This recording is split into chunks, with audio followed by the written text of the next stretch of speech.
Let's get into this, Doc and Harper.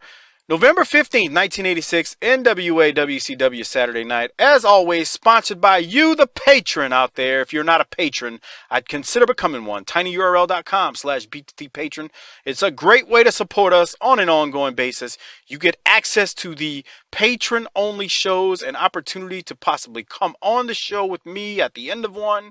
Once a quarter, I choose someone. But mainly, you get that patron-exclusive content, which right now we're almost at 50 exclusive patron episodes. So support us. Like Doc said last week, we're not going to fucking get advertisers. We're too foul-mouthed. That shit ain't happening. So your patron membership would greatly help. All right, now, let's get into it. So like I said, this is November 15th of 86. Tony and David Crockett are about to open the show, and we're going to hear from Jim Cornette as well. So let's hear what they got to say at the opening of this week's show. All right, Tony, we just saw the Midnight Express with Big Bubba and Jim Cornette try to take out the Hands of Stone Ron Garvin. That's one of the matches signed for Starrcade, and we're going to get to you in just 1 second, okay? I'm just listening to you say all kind of nice things. Now, today, we're going to see the workout on the scaffold from the Midnight Express with Jim Cornette. Now, Starrcade, the 12 matches are, first of all, a tag team match. Don and Rocky Cornetto against Tim Horner and Nelson Royal. You also see Superstar Bill Dundee take on Sam Houston. Also, another big tag team match is Baron Von Raschke and Hector Guerrero go up against the team of the Barbarian and Shaska. Another match, Brad Armstrong against Gorgeous Jimmy Garvin with Precious. The Indian Strap match, Chief Wahoo McDaniel against Ravishing Rick Rude along with Paul Jones. Also, for the U.S. Tag Team title, no disqualification this time. It's the Kansas Jayhawks against the champions Ivan Koloff and Crusher Khrushchev. You'll also see these matches in a cage, the Rock and Roll Express against Ole and Arn Anderson for the World Tag Team title. Hair versus hair. Jimmy Light against Paul Jones with Big Mama chances for her hair to get shaved if Jimmy Valley loses the match. And the Raging Bull be high above the ring in a cage. Also a match for the World TV title. First blood match. Dusty Rhodes, Tully Blanchard. Ric Flair defends the world title against Nikita Koloff. And then the night of the Skywalkers. Ask me why I'm smiling. Why are you smiling? Because these guys are going to get 25 feet up in the air. In one match, we're going to be rid of the Road Warriors once and for all. Never have to wrestle them, never have to look at them, never have to contend with them again. One match, Night of the Skywalkers, Starrcade 86, and the Road Warriors are going to be finished. You're going to see the workout later on, but right now, you're going to see them live. Feast your eyes and fantasize. Loverboy Dennis and beautiful Bobby, the Midnight Express. All right, the main reason I let it play there at the beginning was I wasn't about to run down those matches. Starrcade 86 is loaded. Don't get me wrong, not every single match is a home run. But as you heard from Shivani there, he kind of highlighted the more major ones. There are tons. It's just a loaded matchup, loaded card from two sites, Greensboro and Atlanta. Doc, your thoughts on the little bit that Cornette delivered there, though, and thoughts on maybe they're going to show a training video later of the Skywalkers match. Well, we'll get to that in and of itself. Yes. The thing about it is that if you're playing this straight and not watching any worldwide or pro, dude, and I assume that would be me and Harper, we're jonesing for main event level matches because all we watch are these squash matches. So yeah, the shit talking's great, and it is, but we don't see any real kick-ass matches usually. So when we get to Starrcade, it's like it really was for us poor kids at home, but we get the payoff to get to see some kick-ass matches, so I'm fucking ready, dude. Now, Corny sure is confident here. I wonder if that will hold out throughout the entire episode. Yeah, guess we'll see, right? Harper, any thoughts on the opening there? Yeah, he seems a little fucking overconfident, huh? Well, this thing ends up being the Cornette show this week, too. Because he's out there. It does. I mean, like, I'm not joking. This episode is 32 minutes and 59 seconds, minus commercials and whatever editing WWE did. Cornette's got to be out there for 16 of them. Yeah. Do you think so? Well, first of all, some of that is he is who he is, so he's good. And he's natural in front of the camera at an early age. But do you think some of that is that they got there on Saturday mornings and everybody was either no-showing or drunk or hungover or whatever? And since he didn't drink or do drugs, he was the most reliable person they could send out there for that kind of time? I don't know. That's true, huh? Well, I mean, y'all can say that, but you got to remember, Starrcade 86 was known as Night of the Skywalkers. So, I mean, it's basically the event. I'm not saying it's being built around them, but they named it Night of the Skywalker. So you could say that, and while some of that may be true, they're also, they might not be the main, but they're the fucking headliners of this thing. So, I mean, I understand. I see both sides. I see your point, because, you know, it is Saturday morning. We got to get out there, and Corny's amped up. You know, he's always amped up. I mean, he's amped up now. Can you imagine him in his fucking 20s? Good God. I know. He's had 10 Sprites, and everybody else is trying to do a bump of Coke to get right for their 38-second squash match.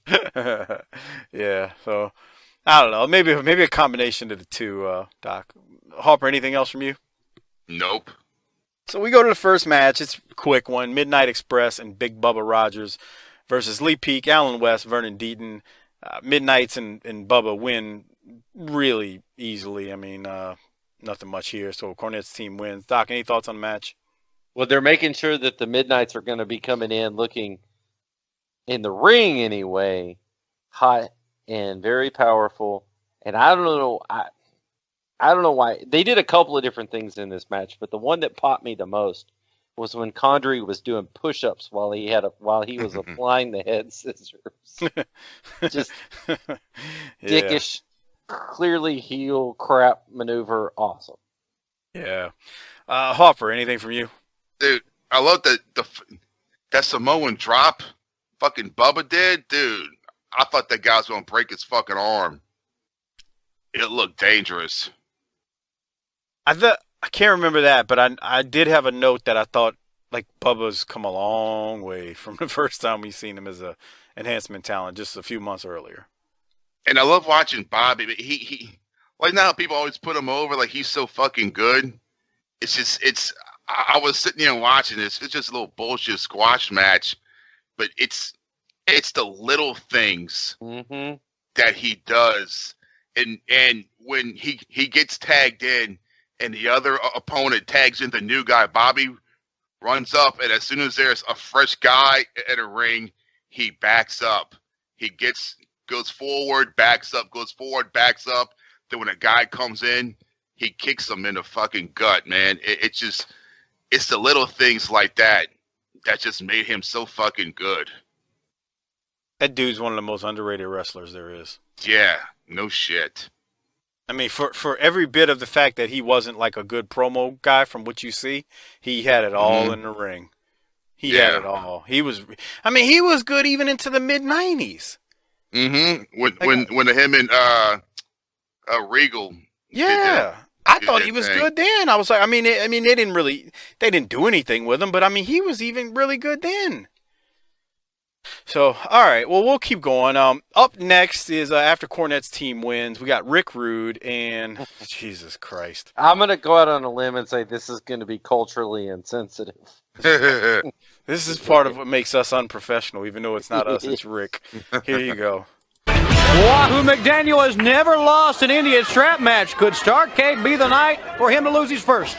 Well, you know Starrcade's going to be the night for Squahoo McDaniel to lose his first Indian strap match. You know, he'll stand out here and he'll tell the whole nation that he's had over 300 Indian strap matches and never lost a one.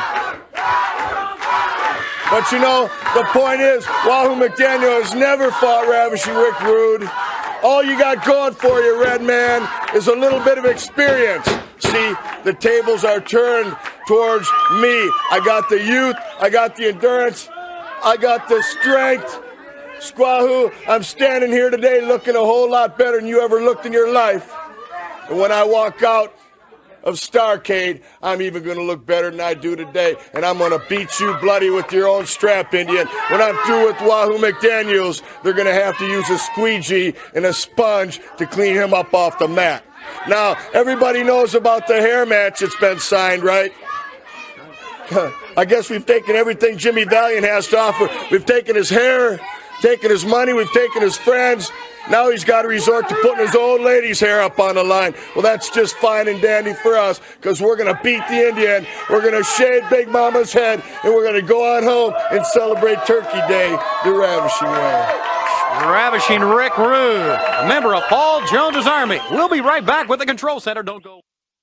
What a fucking prick. Yeah, Jesus Christ. I was gonna say, do you think that celebrating Turkey Day the ravishing way it includes a turkey baster somehow? yeah.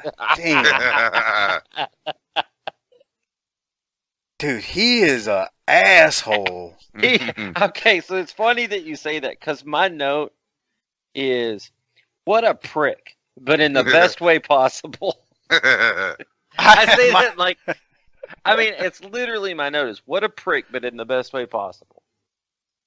I ad-libbed right after he finished, but my exact note says, he's an asshole and it's great. And then I also had a note that said, I remember when you, Doc, said when he came in, you know, maybe they possibly could have thought about bringing him in as a face because they were so light on baby faces. And then you watch something like this, it's like, there's no way. This dude is a prick, a fucking asshole. He's an ass. Let me, Harper. Did you see him at the beginning give those fans the side eye? Yeah. Oh. Like like that was the thing when he paused. I first thought to myself, oh, is he letting him get to him? But the way he did it, it was like he kind of looked at him like, man, fuck you, and then he would keep going, which was even better. Harper, what did you have from this? I love when he says, "We fucking took away your hair. We took away your friends. Never gonna take away your old lady's fucking hair." That's good stuff. He's a prick, dude. It's so terribly good. And then we're gonna roll back to the house and party up on Thanksgiving Day, pal. How many times did he? What'd you say, Harper? I hope she gets her head shaved. Well, I don't want to let any spoilers out. All right. How many times did he say squahoo? I don't know, but he says it so insensitively. Wahoo! And then he really lays it in. Red man. He called him Red Man and Indian and just all these generic, just derogatory, you're lesser than me terms. They're going to need a squeegee and a sponge. Jesus Christ. All right. Well, we keep going, and after this, they take us to the Starrcade Control Center. Shivani throws us to a video package of the Midnight Express training for the scaffold match. I'm going to throw it to y'all because I've actually got the timestamp of Corny talking to them while they're training. I didn't know, though, if y'all would want to play it because you really need the visual of it, or if you all just wanted to discuss it. So, Harper, I'll ask you first. Tell me your thoughts, and then we'll go around and see if we do need to play it. But what did you have from this, Harper? Dude, fuck that, bro. Climbing that shit. He repeats what he said for the last 3 weeks. Fuck it. I'm not doing it. Yeah, dude. And I love how when they're scared, they don't want to stand up. and then fucking Bubba just fucking climbs up there and just gets up there and fucking starts walking around. Like it's nothing. Uh-huh. Oh. God. Yeah, Doc. dude. Oh, go ahead. Keep going, Harper. Keep going. Yeah, like for real, fuck that shit, man. Dude, one wrong move. Oh, God. You're dead. Yeah, this shit gets real quick. Do you think back then people didn't realize it as much because they weren't woke yet? I'm just throwing speculation out there. Because this is insane watching this. It's comedy, but at the same time scary. Doc, I'll throw it to you. What did you have for this? I think you need to play a few minutes of the commentary. You don't have to play the whole thing to get a feel for this. At the beginning, Eaton's like, you can hear him off camera going, I ain't going up there. let me play it. Hold on. And the one that got me, though, I said, did you see Condrey lean on that handrail and that little PVC pipe buckled? Yes. And motherfuck this whole thing. I don't like heights at all. And I looked at that and I was like, there ain't even a good ladder for him to get up there, man. No. Screw this. All right. Let me play a little bit of it. Here it is. Another match on everybody's mind, the Night of the Skywalkers on the scaffold 20 feet above the ring. Jim Cornette and his Midnight Express had a recent workout on the scaffold. Let's take a look at that workout right now. Now listen, Bobby. Look, quit whining, okay? Just quit whining. Mama paid for this scaffold. She paid for this film crew, all these people to be here. Don't make me look like an idiot in front of all these people. And that's the biggest match of all time. We got to be ready. Now you're going to get up there. Just quit whining, okay? Dennis, look out here. Now the camera's over here. Okay. Tell me when you're ready. Okay. How do you train for a scaffold match? The Night of the Skywalker, Starrcade 86. Well, if you're a Cornette, you have your mother buy a scaffold, and then you have them set it up, and you have a film crew come down, because I did what every red-blooded American boy would do in faced with tragedy. I called my mother, and she answered the problem right here. And right now, you people are going to see it. Starrcade 86, sure, it looks high, because it is high. It's 25 feet in the air, but that makes no difference, because these men are fearless. Now get up there, and I want you to work out some strategy, work out some, right now, Bob, climb, Bobby. I don't want to go up there, Bobby. Jimmy. For me. Climb the scaffold. Climb the scaffold. Don't worry about it. Climb the scaffold. Cornette kissed him. Now you see them. Bobby, the Midnight Express, the greatest tag team in professional wrestling, climbing the scaffold right now, preparing for Starrcade 86, the Night of the Skywalkers, Road Wars. You may have thought about this match. You may have dreamed it up. You may have tried to hornswoggle us, but in the end, you're going to get hornswoggled. Dennis, on up. Go ahead. Bobby, quit whining. Quit whining. Bob, get up there. I don't care. Get up. No, look. Trust me, have I ever lied to you? Have I ever lied to you? Remember all the things I've done for you, Bob? I've done some things for you I didn't want to do. Now get up there. Keep going. You're almost there. Come on, guys. I'm telling you, it's going to be the greatest thing in professional wrestling. The Road Wars are going to be finished once and for all, because my Midnight Express are going to have a game plan. They're going to have strategy. They're going to be set and ready. And Bobby, get up there now. Don't make me yell at you. Get up there. You're making me look like an idiot in front of all these people. What's the matter with you? Keep going, Dennis. Stand up.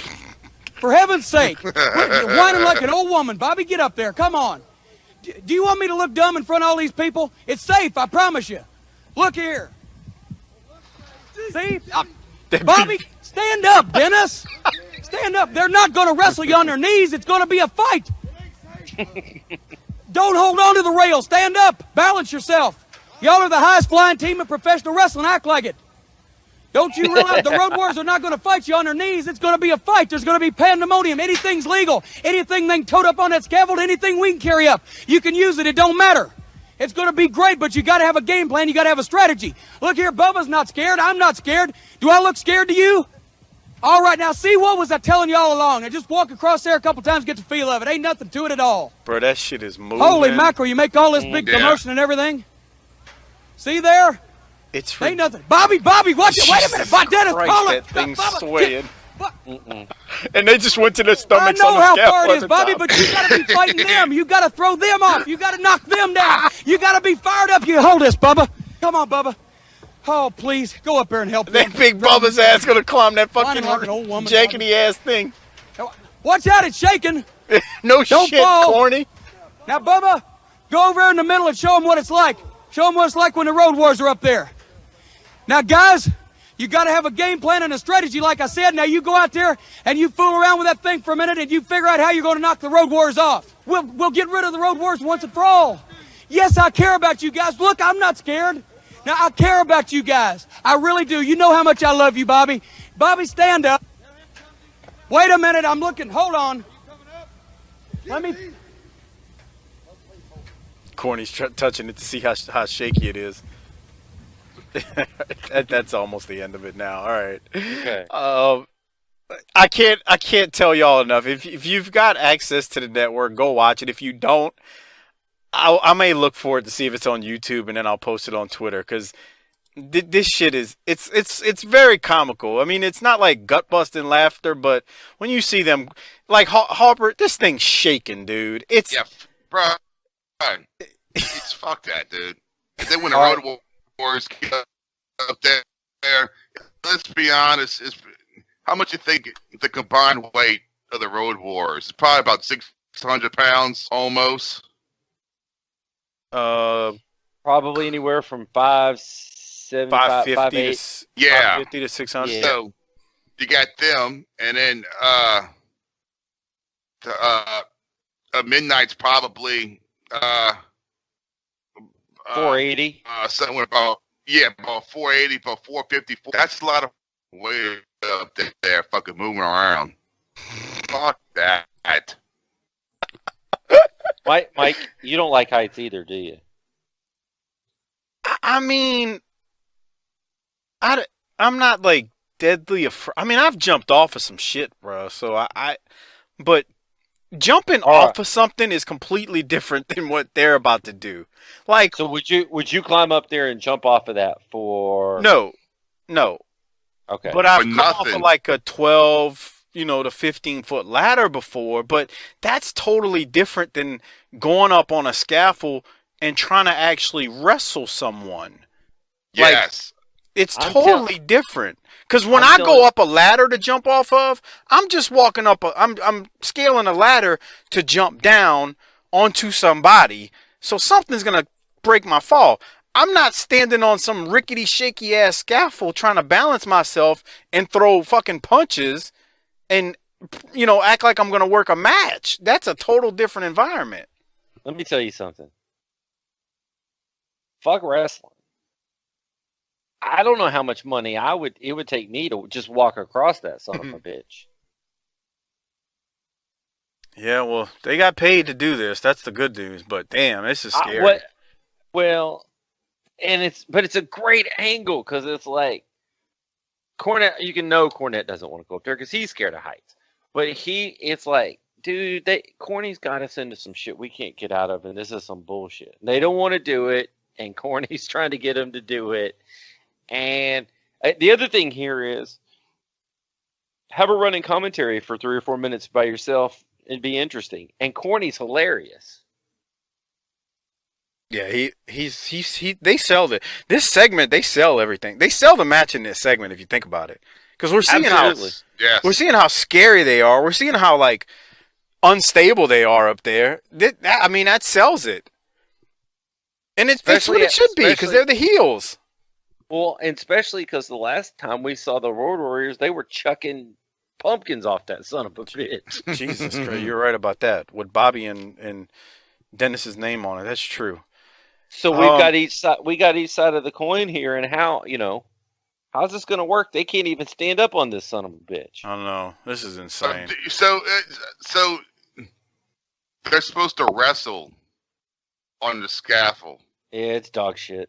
And then is it and they're supposed to win with a pin? No, it's whoever comes off the scaffold first. Somebody falls off. Somebody's got to fall to the ring. Oh, fuck that. I thought they were just going to go up there and kind of, do some strikes and No. God damn. Yeah, fuck you. First of all, it's dog shit. And it has none of their... It's not their fault. I mean... These guys are all so good. Why did we need to put them up there? Let's keep them on the ground where they can entertain me. Yeah, somebody's going to come off the cage. Oh, God. I'm in the scaffold. I mean, I've seen it a million times, but... Yeah. I don't remember. Oh. Yeah, I've seen this one a million times. I know Doc has too, because he used to rent the tape from the video store when he was younger.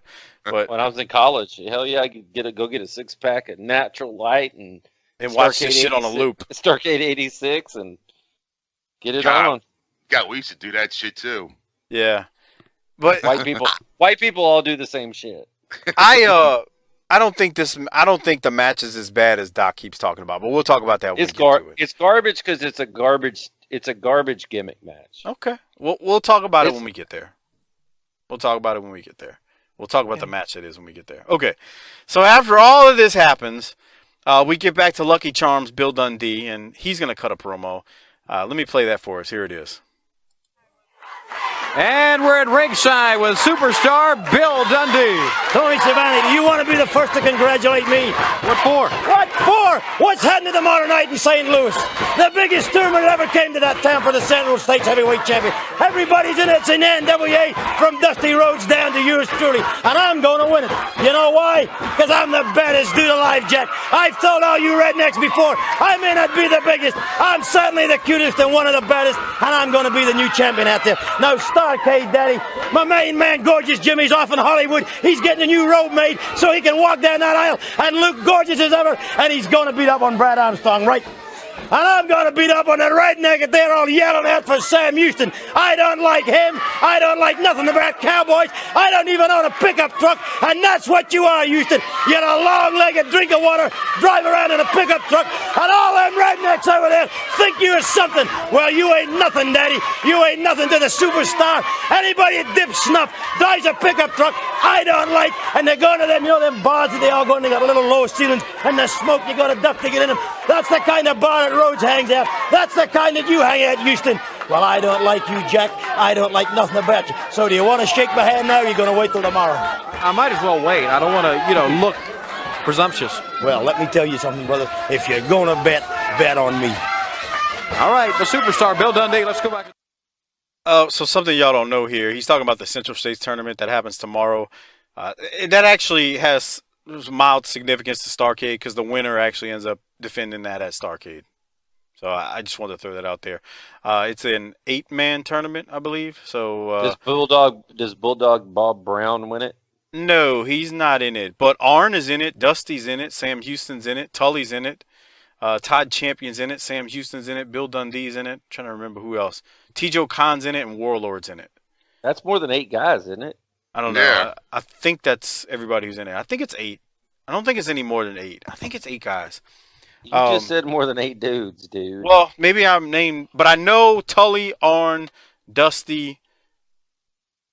I know Tully, Arn, and Dusty are in it, and Sam is in it because Sam wins it. I mean, I'll give that away. We'll find out. Well, fuck.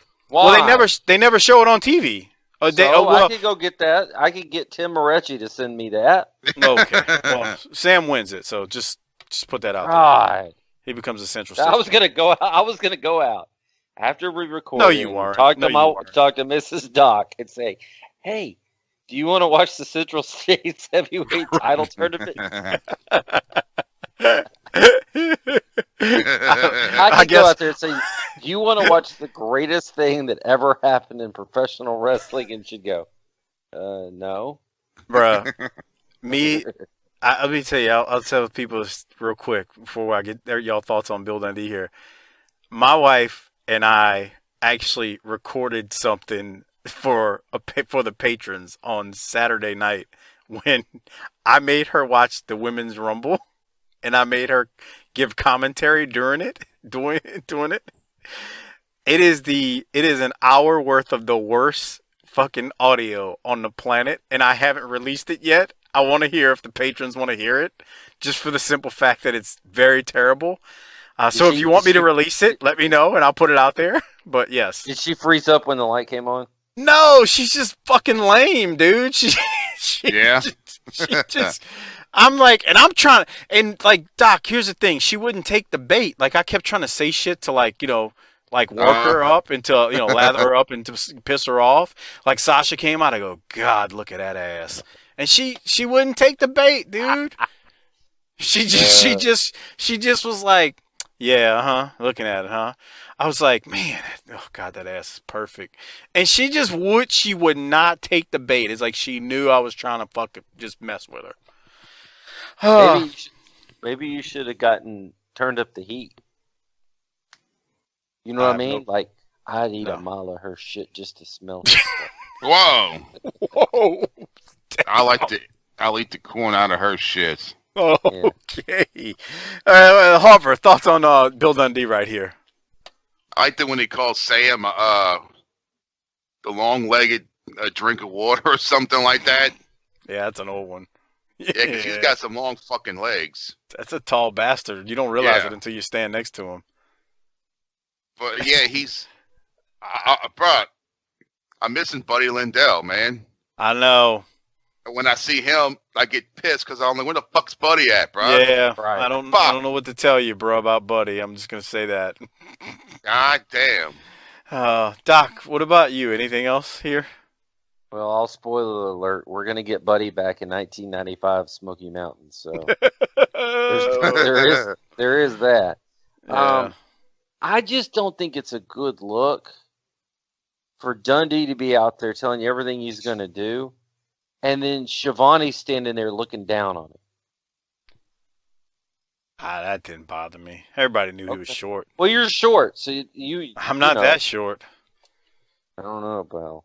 But Dundee is short, dude. He's like freaking short. Damn near midget type short. Little person, whatever it's called now. Okay, well, we'll keep going. I believe they prefer the term midget. Okay. Any midget worth its little weight likes to be called a midget. I mean, if I was a midget, if I was a midget, I'd want to be a midget. Okay. Well, we'll keep going. We got the Mulkey brothers versus Tim Horner and Rickie Lee Jones here. Mulkey Mania is actually mentioned at the start of the match. And then I noticed Horner had a nice little lightning bolt on his boots. Horner and Jones get the win when Jones puts on what I think was the Fuller leg lock that we saw the last few months in Smoky Mountain Wrestling. But I'll throw it to Doc first and get his thoughts on this match. Well, do you know who Rickie Lee Jones is? No. I'm going to play dumb so you can tell the people. Well, that's Robert Gibson's older brother. Rick Gibson. Okay, are you going to keep going or? I just told you who he was. Okay, I mean are you trying to smarten me up or what's the angle here? There is no angle. That's Robert Gibson's older brother. Okay, your thoughts on the Fuller leg lock? Well, it's a devastating move, pal. That shit would cripple a man. Yeah, it's true. Fuck would. Older Gibson was in a car wreck several years back, and it really kind of ended his career other than some sporadic appearances such as this, and he never really got any momentum. I guess they were calling him Rickie Lee Jones because they wanted to see if he could go before they started calling him a Gibson. I don't know. Probably so. I did my research. I'm tired of this harassment. Okay. I Googled it and some singer popped up. That's the blues singer from the 70s. She sang Chuck E's in Love. Yeah. Okay, now we're going to talk about music. And I can talk about wrestling. I can talk about music. I can talk about it all, pal. Well, I'll tell you what I want to talk about. Harper, do you have any thoughts on this match before I go to Ric Flair's promo? Does he go anywhere from after this? No, huh? Rickie Lee Jones? No. No. Not of, like, national note. Yeah, that sucks. Well, up next, Ric Flair's out here. Let's listen to what Ric's got to say. We are with the heavyweight champion of the world, Nature Boy Ric Flair. Starrcade approaches. The match against Nikita Koloff does also. And here's a look at the champion. Tony Schiavone, the bottom line is, and I'm no real big patriot by any means, but I like to show the folks what the good old American dollar can do for you. You start right here at about 35,000, you roll over here to about 15,000, then you give them the whole shot right around 2,200 bucks. In other words, when you look at Ric Flair, this is not the only goal that the man possesses. You gotta be rich. You gotta be like Ric Flair and Jimmy Crockett. You gotta know how to style, and profile. What I'm building up to, Tony Schiavone, is this. Right now, there's a 275-pound Russian who has attracted the fancy of the American public because they think that he's a big bad man and he can shut this up. Ha! Not a chance. You see, Nikita, what you are right now is a guy who's driving around in a brand new $40,000 car. And you got some new clothes. You got all the big things in life. But you know what else you got? You're going soft. That's right, you're going soft. You have become Dusty Rhodes' stooge. That's what you are, Nikita. And you gotta walk that aisle. And you have all those big muscles. You remind me of a lot of women I know around this world with full sweaters and nothing up here. You understand what I'm telling you? And I'm gonna handle you in the same light. Big boy, you got to beat this. Woo! And it cannot be done. Right, girls? Here's the Slick Rick, the American way of getting things done. Woo! Let's go back to the ring. I know Shivani just wants to laugh every single time, but he really can't. But Harper, what did you have from this? I like that, man. He fucking ripped him down. Did he? Why would he laugh? He didn't say anything fucking funny. Yeah. Because he's so good, it's like, damn, that was great. Like that type of laugh. He's fucking Dusty Stooge. He ripped Nikita a new asshole. Yeah. And what's Nikita going to come out and do? Well, Yeah. I'm going to give Nikita credit on one thing that we're going to hear in a minute. Rick said something about Nikita getting soft because he's running with Dusty. And I don't know. I guess Nikita was in the back listening to that. So I'm going to give Nikita some props shortly. Just based on that. But other than that, Rick told Nikita, you ain't shit, dude. I'm going to whoop your ass. But that was my take on it. Doc, what did you have? I just want to know which hotel bar we're hanging out so we can go hang out with the full sweaters and empty heads, dude. That sounds like a Valentine's Day dream. We're going to go do our post-game show at the Marriott Lounge out by the airport where we can talk to some Barbers and Lisas. And Tamras and Wandas, right? I mean, all of them. All of them. Bring them all. But yeah, it's funny because he's talking huge game. And then when we get to Starrcade, and I ain't trying to throw nothing, I'm not going to, give anything away. But at the beginning of the match, Rick looks tiny compared to Nikita, and he can't get any offense in at first. And it's going to be great to think about all this just supreme confidence he had at the beginning and how he's going to have to work through the match. Put it all together. I tell you what, I'm not speaking of after Starrcade, like, what happens between Nikita and Rick, or speculating on Nikita after all of this, like how it all plays out. Because I hear people go, well, they didn't like, once Nikita was a face, after the aftermath of everything, once we get past Starrcade and all. But right now, it's a fresh matchup, which, like, that's half of it. The fact that you would have never thought you'd see these two go at it. I mean, they were both heels, is my point. So that to me, that's a big positive going into Starrcade. But you're right. We'll see how it plays out. Does Uncle Ivan come back? Ivan's there. No, like, does he feud with him? I don't want to give any spoil. I don't know. Yeah. Doctor, that they get kayfabe. No, but Jesus Christ, Doc. No, well, I remember right now, Ivan and Crusher are the U.S. Tag Champs. They haven't talked about it much, but just remember that. Okay. Yeah, and here's the thing. How far down on the card at Starrcade is that with Dutch and Jaggers? And I want to see that match. That's a good match, actually, for me. I remember that match. That was a good match. Let's do it, man. Let's just stay in here and watch and do live recordings of all the way through Starrcade on Valentine's night. Boy, can you imagine? You want to talk about how to write the book on getting nuclear heat? That would do it. So I can see me peeking out the door. Hey, baby, don't you go to bed. Me, Doc, and Harper are about to hit the play button on Starrcade, and we're about to do 4 hours of audio on it. Oh, and by the way, I would get. Oh, by the way, we're going to start a weekly review show of the AWA. Yeah. Can you imagine the look? It'd be like, yeah, okay. All right, we'll keep going here. So Tully Blanchard versus Keith Patterson is up next. Tully gets the quick win with the slingshot suplex. Any notes from that, Harper? No, none. Yeah, me either. It was real quick. Doc, you? They're just heating Tully up for the show. Yep. Yeah. So let's hear from Tully and JJ right here after his match. There's a possibility Thanksgiving night, we've talked about it before, that the Four Horsemen could bring in all the gold after Starrcade is over. It's a little bit more than a strong possibility. It's pretty well assured as far as I'm concerned. Yet it does take a little bit of changing of tactics, if you would. For the last couple of weeks in all the matches, we've been going after that leg, we'll admit it.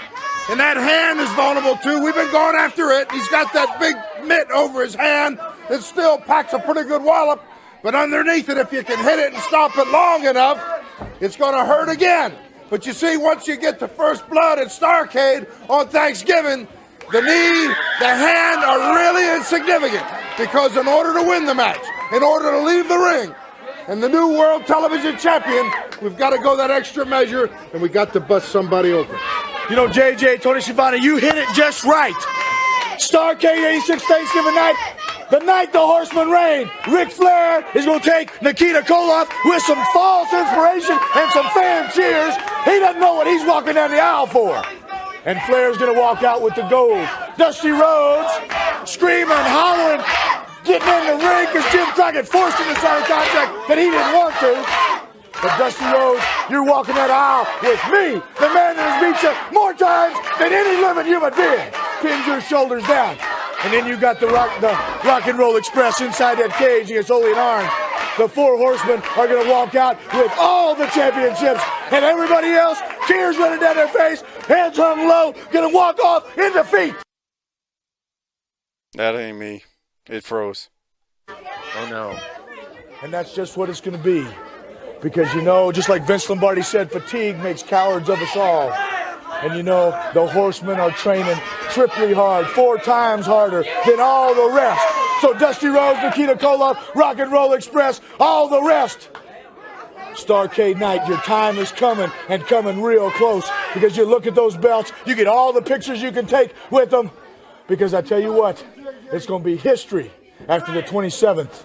Starrcade 86, the night the Horsemen reign. Man, let's go back to the ring. Okay, Doc, I'll throw it to you first this time. I tend to believe him. I tend to want to believe that what he's saying is getting ready to happen. I think they're going to win all the gold and tears for everyone else.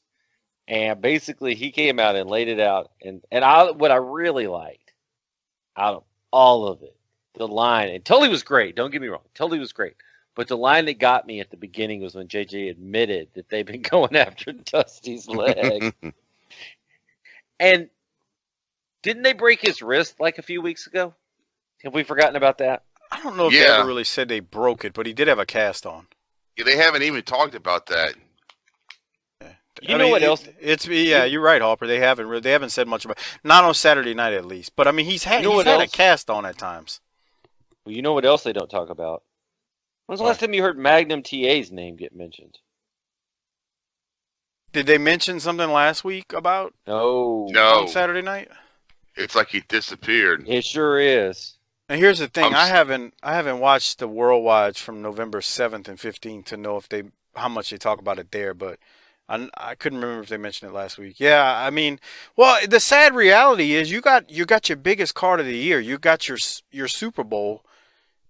I hate to say it, but you gotta actually, from mentioning it, you've got to get to the point where you're not really mentioning it as much because you want the fans to worry about what's happening versus what's not happening because of his injury. Well, and that makes a good point, actually, because as a guy who went through round and round and round of tragedy here in Dallas, every time you pull the thoughts away from the ring into this stuff that's real life, it gets to be a downer, dude. This is supposed to be escapism, and now you're telling me about how Magnum is a normal schlep like the rest of us now, except he's worse off than I am because he's crippled. I want to hear all that. I want to see some goose stepping and hillbilly womping and squahoo and all kinds of other fun stuff. Just wait, you're gonna see some goose stepping. It's more. I can't wait till we talk about that at Starrcade. Did you go watch it? Did you watch what I told you to watch? No. Did you do it yet, dude? Harper, you're gonna see it. Baron and Hector. Baron and Hector at Starrcade, and I don't want to tell you what happens, but I'll just tell you part of it. Out like a Nazi. Baron does some goose stepping in the match after the hot tag, but it's what happens before that in the reaction of the crowd to that and the hot tag that I just didn't remember seeing it, and I'm watching it now, and I'm just like, I can't fucking believe what I'm watching. And everybody's losing their fucking mind, and that's what made Southern Wrestling so great. What happens? It's so great when you see it.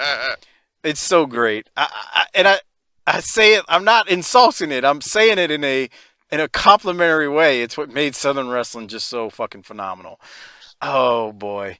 So Harper, what did you have from Tully here, man? I liked when fucking JJ said, "Yeah, we're fucking working on his leg. Fuck you." Yep. Oh, they don't. Yeah, they don't hide the fact that they're criminals, and that's the funny part. They'll tell you how they want to sue Bob Geigel in the NWA, but at the same time, they're the ones breaking all the laws. I don't know what you're talking about. I didn't see anything, man. I didn't see anything. Oh, why you got to bring up? Or that was old shit. Why you got to bring up old shit? Yeah. All right, Harper. Anything else? Now we can move on. Brad Armstrong versus Tony Zane is next. Brad gets the victory on Zane. Just a note: Brad will face Jimmy Garvin at Starrcade. It's a good match. It's a solid match. When we get there, we'll talk about it. Anything from that match, Harper? No. Doc, you? I have something that I noticed this week, and I think you guys are gonna think I'm insane. What? But that's okay. Not on the same level of charisma, but for some reason, Brad Armstrong kind of reminds me of Kerry Von Erich in the ring. Mr. Hair. Could be. Yeah, he's a young guy with a good body. It might be the hair, and he kind of moves like him. And right here, he's not jacked like Kerry. He's not jacked, but he's bigger than built. Mm-hmm. Yeah, he's bigger than you know what he's been remember doing. Him. He's been training with Armstrong's army. Is what he's been doing. Well, I think too. Like people remember Brad a lot from the Monday Night Wars time. And Brad is much smaller in the mid-90s because obviously the ratings that Nitro did during that time were just ridiculous. So a lot of people remember Brad from that. They don't remember Brad during this time period when he really was much bigger. I mean, not cut, but he was thick. Yeah. And so he's much bigger. He's much bigger than I remember. He has that hair that kind of looks like Kerry. I mean, Kerry was pretty charismatic in the ring, though. I mean, that's where the comparison, I think, starts to fall apart a little bit. But just in a passing mention, he kind of reminded me of Kerry this week, and I thought I'd, shoot that out for the people. Well, we'll keep going now, and this is the promo I was talking about where Nikita responds to Rick, and I'm going to play it. Now, I want you to remember what Rick said about being soft. Here it is. Regardless of the Four Horsemen will tell you, the superpowers are ready for Starrcade. You know what I like about Flair? He tell the people the truth. He say, I got a big mouth. You right, Flair? You got a big mouth. You say Nikita's soft, huh? Let me show you what soft looks like, Flair. I'm going to show you right now. Take a good look, Flair. Take a good look. That look like soft, huh? You know, I figure out how come you wear these sunglasses on your face. You hiding the fear in your eyes from all these people. Fear that you know in the back of your mind, Nikita can defeat you. And I'm going to put the Russian signal on you, and I'm going to look down, and I'm going to say, Flair, how that soft feel? Flair, you're a great champion. And in Starrcade, if I can defeat you, that's going to make Nikita a great champion. Ric Flair, I believe that you just got a lesson in how an athlete is supposed to look, you understand? Nikita Koloff, Dusty Rhodes, the superpowers united in this country now. Tully Blanchard, First Blood, Starrcade 86, the hottest night in the hottest 2 towns and the hottest time. The superpowers take it all. First Blood, world title, Tully Blanchard. Just like Ricky Martin once said, if I tell you the roof is gonna fall, you better believe it. And if I say I'm gonna turn you into a pumpkin, you better believe that too. It's gonna be a hot night. I want you dressed and ready to go, Jack. Okay. The superpowers, Dusty Rhodes, Nikita Koloff, back right after this timeout. So, hold on. So what if Shivani was like, man, fuck you, Dusty. I'll wear what I want to wear. So, did Dusty just stand there and say that's what an athlete's supposed to look like? I was thinking the same thing. I had the same note. I was so confused. I had the same note. I was like, damn, Dusty, you got some nerve telling Rick that's what an athlete's supposed to look like. And the thing that got me in this one was all of Nikita's faces while Dusty was talking. Go back and watch that sometime. You ain't seen nothing yet. Wait till next week when Nikita's talking about eating pussy in his promo. What? I can't even... Just wait. Go watch it, Harper, after we fucking finish. It's only 33 minutes, dude. Trust me on this. We're trying to watch wrestling. What are you talking about, dude? Nikita starts talking about the ladies liking his tongue, and he's going, he's going to show him. He's going to show him how. He's going to show Rick how soft it feels. I was like, dude. Yeah, bro. The sexual connotations in this promo were off the chart. What the hell is going on with Harper's phone? Doc, you have any... Bro, did it feel weird not hearing him say Magnum TA? Yes, because that was a staple of it. Yeah. Magnum TA. Yeah, you said it. God, he said that shit for 6 months straight. Think about it. I think this was his best promo. This was a hell of a promo from Nikita. I couldn't tell. It all sounded the same. Ignore the sexual innuendos, or maybe not ignore them. Maybe accept them for what they are. Yeah. This was a hell of a response from Nikita to Rick from what Rick did earlier. Nikita represented himself well right here. I don't like babyface Nikita. Yeah, okay. Me either. Well, I mean, I didn't say I liked it either, but we're here. We're where we're at now, and we can't go back in time. What, after Harper and I can't get in our wrestling time machine. Let's get that fucking DeLorean and go back in time. Y'all. Not gonna happen. I want to remind everybody, if you're listening to the show on YouTube, this is just one portion of the show. To listen to the show in its entirety, I should say, you can find us anywhere you get your podcasts, including Apple Podcasts, Stitcher, Podcast Addict, TuneIn Radio. Just search Book in the Territory, subscribe however you get your podcasts, and never miss a show. Remember, this is just the NWA portion. There's an open and a close of this show and potentially an interview that you're missing when you don't download the full show. So there's that. I wanted to point that out. And while we're talking about Apple Podcast, throw us a 5-star review.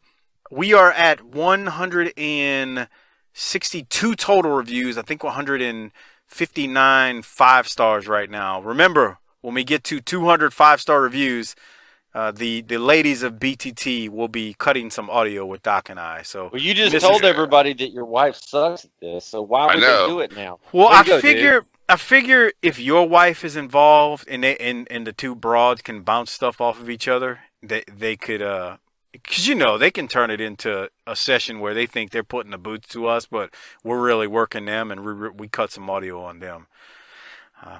So there you have it. But give us a 5-star review. We'd appreciate it. Way to sell it, Doc. Like, it's not going to be a spectacular thing.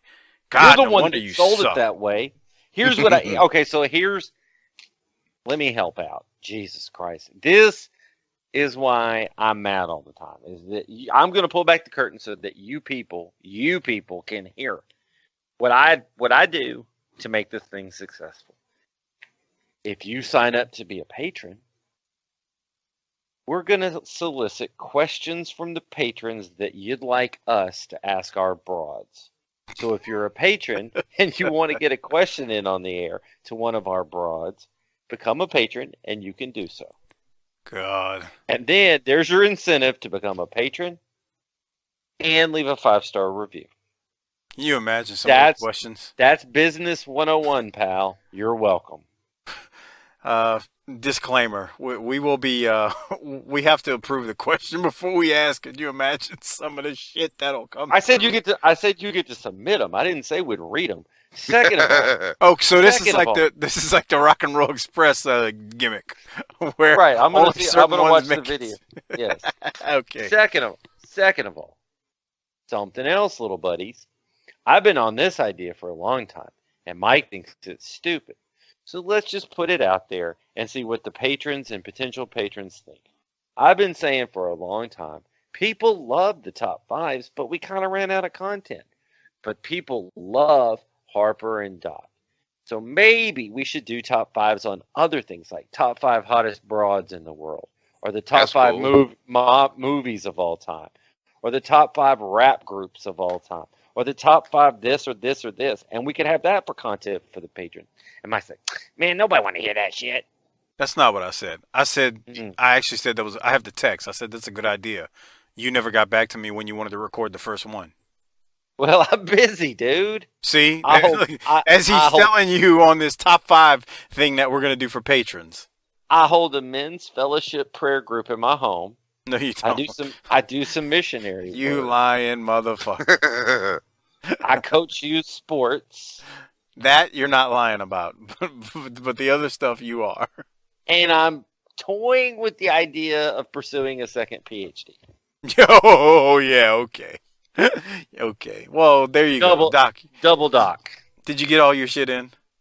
I was just trying to help you sell some patronages and get some 5-star reviews in this motherfucker. I appreciate that. Thank you very much for all your assistance. Well, you're very welcome. We'll keep going on the show. We're actually almost at the end. We got Jim Cornette coming up, and this is after Nikita and Dusty. And Jim is now out here once again, second time. Well, third if you count the scaffold training session. This is his third time out in this episode. Here's Jim. Hey, now, after seeing what we have seen on the Starrcade Control Center, a little bit of fear in your eyes. Oh, no, let me tell you exactly what happened. I'm going to give you the straight story on that. I was upset with that thing. My mother spent a lot of time and a lot of money, and it was edited all wrong. You cut out all the intricate wrestling moves, all the great maneuvers, all the great strategy my Midnight Express had worked up on the scaffold. Well, I got that footage, and we're going to see it next week. Believe me that. I'm going to get it on the air. That stuff, it was a little shaky at first, but we got everything worked out, and we're ready for the Road Wars. And I'll tell you who else we're ready for. Ronnie Garvin. All right, it actually froze up on me, but that's fine because what they do is from here they throw it to Garvin. Well, they throw it to the Midnight Jumpin' Ronnie Garvin from NWA Pro on November 15th of '86, and then Bubba splashes Garvin twice, and it's impressive in 1986 coming from a man his size. So, Harper, I'll throw it to you first. Thoughts on what Cornette said and then what they show in the recap there? What do you have against Garvin? I forgot. I think, to me, I just think that was just something for like the live shows and like the worldwide episodes. Oh, okay. Garvin was like, I want a big payday. I need to get on this card. So Dusty was off with Tully, and Bubba needed a dance partner. So, hey, you come over here. Yeah, that's true.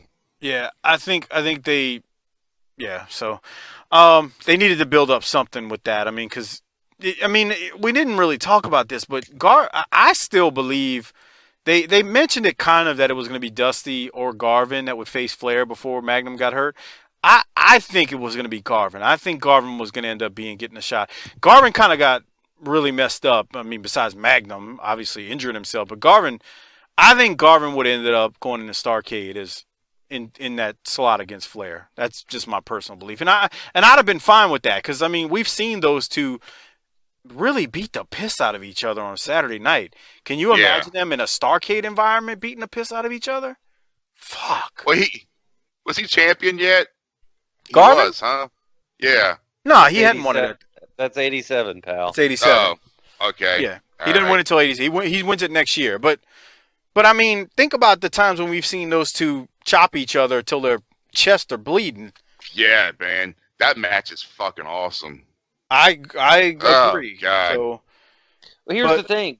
Garvin, bell to bell, is certainly a contender and possibly a champion. But who's he going to talk into the building? Yeah. That's the Ron, man. And remember that match against Tully for the TV title? That shit was great. Him and Tully went out there and put on a hell of a show. Like, he could do it all when it came to in the ring. He beat the piss out you. The fans loved him. It was just the promos. That was the main thing during this time period. But, on the promo, though, thoughts on Cornette, Harper, what did you have from Cornette basically telling a lie as usual, claiming that the camera crew edited out the great parts of the training? I thought that was fabulous. That was funny. Yeah. And, man, he's just trying to get people to he's just trying to sell this shit. Yeah. He's doing his job. He's trying to get this shit over, yeah. Doc, the whole hour, it's a Cornette fucking hour. Well, fucking half an hour. Well, the last 5 minutes especially. Yeah. What about you, Doc? What did you have? Oh yeah, it's great. He's like, you missed the part where we got brave, Yo, they edited it out. Yeah, okay, Courtney. Y'all are trying to make us look bad, Yeah, perfect heel stuff there. And I wonder right now, as they're planning this match, how much Corny is protesting behind the scenes, his ass having to get up there. We should ask him that. We should ask him that. Bullshit. We shouldn't ask him anything. We should get one of these Docaholics out here to fire up their email account and send Brian Last a question so that, hey, I was listening to the Book in the Territory podcast, and we just want to know how much were you protesting behind the scenes to not have to get up on that scaffold. I just wrote the email for you. Now somebody's got to do it. You want the spotlight next week? Make it happen. Get it on the drive-through. Just make sure you put. I was listening to Book in the Territory with Mike Mills, Doc Turner, and Hardbody Harper, and they were talking about the scaffold match and how much you may have been politicking behind the scenes to get out of it. And then ask Corny if he was politicking, or to what extent he may have been politicking behind the scenes if he was. So thank you, Doc. That was very eloquent. How much, if he didn't, he wishes he would have now in hindsight. Yeah. That's a good way to put it, too, because even if you didn't, now that we know what happened when you fell off the scaffold, do you wish you would have? That's a good point. All right, so we go from Corny to Rick Rude versus Paul Garner. Rick Rude wins. No surprise there. Doc, anything from that? I wonder... man, Rick Rude has cut an impressive swath through this Fed. I mean, he's hit and impressed the shit out of me. And, I mean, I beat him in world class, too. So, okay. Early on, before WWE.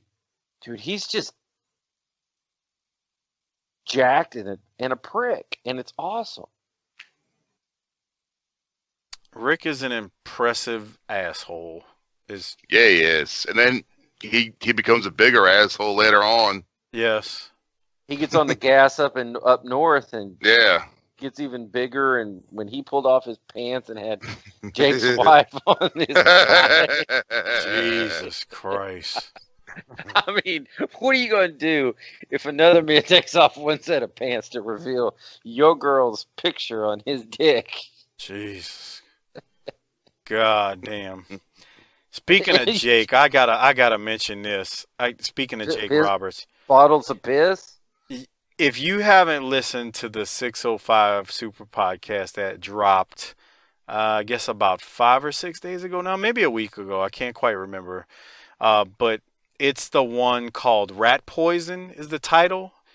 Yeah. Gary Gray tells some phenomenal fucking Jake Roberts stories on that episode, and I 100% believe every bit of what Jerry says, just because it's wrestling. There's people that can validate it happening, but Jesus Christ, I don't want to ruin it for you. So, but you really should go listen to it. While I'm mentioning that, I will get your thoughts in a second. Jerry Gray is battling stage 4 cancer, and I just wanted to mention this on the show. Go to tinyurl.com/GoFundGoldenBoy if you can donate to his cancer relief. He's basically gone through all of his funds trying to fight cancer, and he's in stage 4 cancer right now. It's spread, but he's hanging in there. And again, it's tinyurl.com/GoFundGoldenBoy. I just thought I'd mention that this week. I know he was co-hosting on the 605, and he talked about his cancer battle. It's pretty rough. I mean, he's exhausted all his savings. he didn't blow it on bullshit. He's just exhausted it on medical expenses. So I wanted to mention that, Jerry Gray, and support him if you can. That sucks. Yeah, it does, man. I got a heart for that because I saw that happen to my dad, man. He exhausted every dime that he had and died completely broke, unable to even have a proper burial for the most part because of trying to battle cancer. So just throwing it out there. Again, tinyurl.com/GoFundGoldenBoy. Doc, you were about to say something, though? Well, I was just going to say, if we had socialized medicine instead of a border wall, we might be able to help out people like that. Jesus Christ. Man, and all I'm going to say is after that 605 episode, man, I felt like I needed a shower, first of all. And it was awesome. And second of all, you old school wrestlers were some scumbag people. I love it, man. The business would be better if we had more dirtbags in the business. Shit. I mean, Harper's the only one I can think of. I'm sorry. He said he... Never mind. I can't even... I don't want to get... Well, Harper hadn't heard. How about the fact that they tell the story, and it's also in last week's drive-through from Corny about Johnny Valentine wanting to unscrew screws in the hotel room, put shit in there, and then screw them back in. Yeah, just deposit shit everywhere. What kind of antisocial nonsense is that? And they couldn't figure out where the smell was coming from. Because there was 8 piles of shit in 8 different places in the hotel room. Just, unscrew a little screw, stuff some shit in there, and then screw it back in. Yeah, that's what I heard. If you want to really piss off somebody, what do you call it? God damn it! A protector? No, a fucking you're a landlord. Fucking unscrew those, and you put like a little funnel in it, and you just pour a bag of sugar in every one of those fucking deals, and you just screw it back, and then within about a couple of weeks, there's going to be a major roach problem. And they have no idea why there's so many fucking roaches. And the thing is that they don't know there's a bag of sugar behind the fucking wall. And then they call the exterminator. They kill all the roaches. A week later, boom, they're back. That's nice, Harper. God. Jesus Christ. All right, so don't do that. If you don't do that to your landlord, that's brutal. Okay, pouring sugar in the walls. That's nice, Harper. That's real classy, dude. Jesus. Well, let's finish off the episode. We got Cornette coming out next. He's gonna close things out. Here it is. Rick Flair, the winner, and now Jim Cornette and Big Bubba join us out here. I'm back here again. You people haven't seen enough of me today, Tony Schiavone. And if this guy over here, Bubba, if this guy over there's Pumpkinhead, one more time, I want you to go over there and I want you to show him the true reasons, the true meaning behind life, if you know what I'm saying. Now, let me say something about Starrcade 80s. Oh, the Pumpkinhead. I can't even concentrate with these people screaming Pumpkinhead. You realize it's been like that all over the country? The Road Wars are responsible for it. All these people around here perpetuating it. Let me tell you something, Road Wars and Paul Ellering. Everybody's now seeing just exactly what that scaffold's going to look like. It's going to look the same way going up on the floor of that Omni as it did in that tape. And believe me, brother, when you get up there, when you get your 2 stupid pukes up there, you're going to look down and you're going to realize what could possibly occur in a match like that. And then you're going to look at the other end of that scaffold, and there's going to be the Midnight Express, and I don't know whether they're going to have a load of bricks on their back, whether they're going to have big clubs. I don't know what they're going to have, but they're going to have something. They're going to be ready for those Road Wars, because if you think for 1 second that I would let my men, my most prized possession, my cherished friends, the greatest thing that's ever happened in my life, if you think that I'd let them go into a situation like this with the Road Wars unprepared, then you people are crazy. Road Wars, I promise you this. They say the bigger they are, the harder they fall. Well, in a match like this, one wrong move, one bad step, and brother, it's not only the end of career, it's the end of everything. It's the end of life. So you remember what I'm saying. The Midnight Express are going to be prepared, and I don't care what we have to do. It's not going to be the Midnight Express that comes off that thing. It's going to be the Road Wars. And when they fall, they're going to make a dent in that cement big enough to bury an elephant in, because that's exactly what they are. 2 big, fat, stupid, swolled up, lumped up elephants, and they're going to get what's coming to them for trying to get my men involved in something like this. And Ronnie Garvin, you belong to Big Bubba Rogers Starrcade night. It's all going to happen, and my men are going to be the greatest thing that anybody's ever seen. Okay, Jim Cornette and his... All right, well, Corny goes off hot if you ask me, and it's amazing. I just think he talked a lot of shit, and I liked it at the end. Doc, what did you have from that? And he's working so much overtime right here that he's actually almost wanting to convince me that this match ain't going to be dog shit. Yeah, no, huh? That's how I feel. Yeah. It's great. I mean, it's funny, you know, you hear Cornette talking about something bad is going to happen when you fall from that thing. And knowing what happens actually is something bad does actually happen when someone falls from that thing. It's weird just to hear him say that, you know, 2 weeks before, or almost 2 weeks before. But yeah, Corny's out there and he's talking him in the building. He's doing what he's supposed to do. He's doing exactly what needs to be done right here. What else did you have, Doc? Nah, he's starting to make me a believer, man. Hell yeah. Fuck, it's almost like, well, maybe they're wrong. Maybe this didn't suck. Right. It sucked. I need to go watch it. Okay. I don't think it sucked, but that's my opinion on it. I'm telling you, I've said this before. It didn't suck for anybody involved in the match. Overcame a lot, and it's not their fault. It sucked. All right.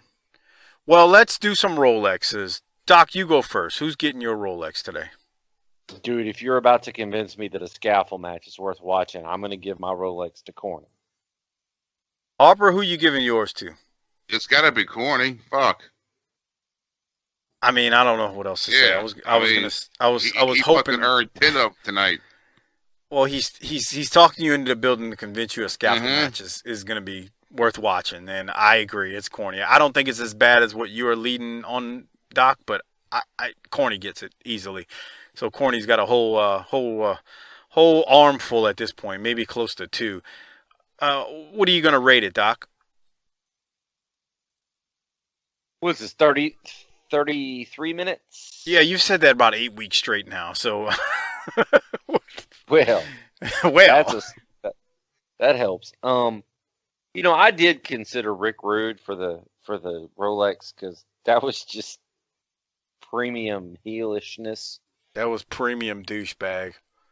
But he's in there, and Rick cut a good promo, and you know, Tully cut a good promo.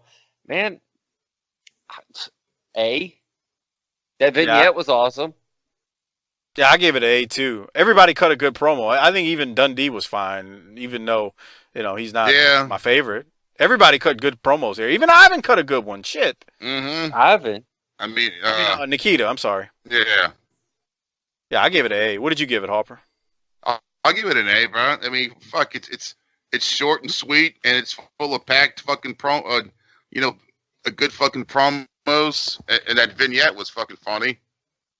Well, and here's the other thing too. Remember, you're 2 weeks from Starrcade right now, so the beauty of it is they're really doing a good job with all of those promos of trying to get people into the building. Every one of those promos, the purpose was come and see what's about to happen at Starrcade 86. So I mean, like just from that point of view, I'm like, it was great. I mean, and the thing of it is, and it's hard to remember this time. You didn't see these guys lock up on free TV. Nope. You had to pay for the privilege. You might have seen some boots getting put to folks here and there on like a Worldwide or Pro, but you didn't see them have matches for the most part. So, yep, I agree. While we're talking about this, I want to remind everyone, go to tinyurl.com/BTTAmazon. It is a great way to support the show without spending anything extra. If you're already purchasing things on Amazon, just use our link, again, tinyurl.com/BTTAmazon. Load up your shopping cart, give it to the wives, give it to your girlfriends, and have them purchase things. We get a little bit of kickback in return. Amazon supports us, so please use that link. It greatly helps the show. Again, tinyurl.com/BTTAmazon. All right, y'all. One more thing before we get out of here. Doc, did you play that Dusty promo that I sent you last night?